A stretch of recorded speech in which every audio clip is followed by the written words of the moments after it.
حضور کے وقت میں نماز تراویح جو ہے وہ بعض جماعت نہیں ہوتی تھی. حضرت عمر کے دور میں یہ بعض جماعت شروع ہوئی تو یہ بدعت. میرا بھائی خدا کے لیے اب 1400 سال گزر کے حضرت عمر کو بخش دو.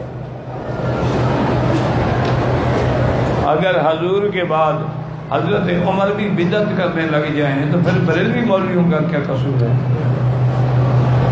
خدا کا خوف. 3 دن تک حضور نے جماعت سے تراویح پڑھائی ہے. ظالموں کو جب پڑھو تو صحیح نا حدیثوں کو. چوتھے دن صحابہ بیٹھے رہے کہ ابھی حضور آئیں گے پڑھانے کے لیے, لیکن حضور نہیں آئے. صبح کو فرمایا کہ میں سن رہا تھا, تم بیٹھے تھے, تم کھن کھاتے تھے, تاکہ میں سو گیا ہوں, میں جاگ رہا تھا, لیکن میں نے اس لیے نہیں پڑھائی کہ اللہ کو اگر یہ نماز پسند آ جائے, اللہ اس کو بھی فرض کر دے تو میری امت مشکل میں پڑ جائے گی.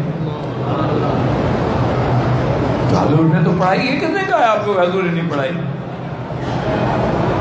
حضرت عمر رضی اللہ تعالی عنہ نے صحابہ کو ایک قاری کے پیچھے جمع کر دیا. یار الگ الگ نہ پڑھا کرو, ایک کے پیچھے کھڑے ہو جاؤ. اور فرمایا نعمت البدعۃ هذه, وہ بدعت لغوی ہے, وہ بدعت شرعی نہیں ہے. خدا کا خوف کرو. اگر خلفائے راشدین بھی بدعت کرتے ہیں تو اور کون بچ سکتا ہے؟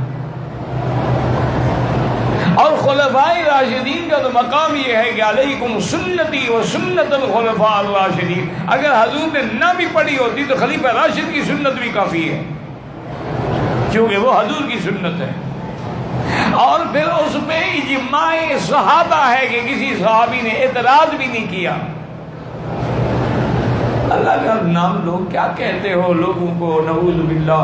کبھی کہتے ہو اذان دوسری شروع کر کے حضرت عثمان نے بدعت کی, کبھی کہتے حضرت عمر نے. انا للہ و انا الیہ راجعون.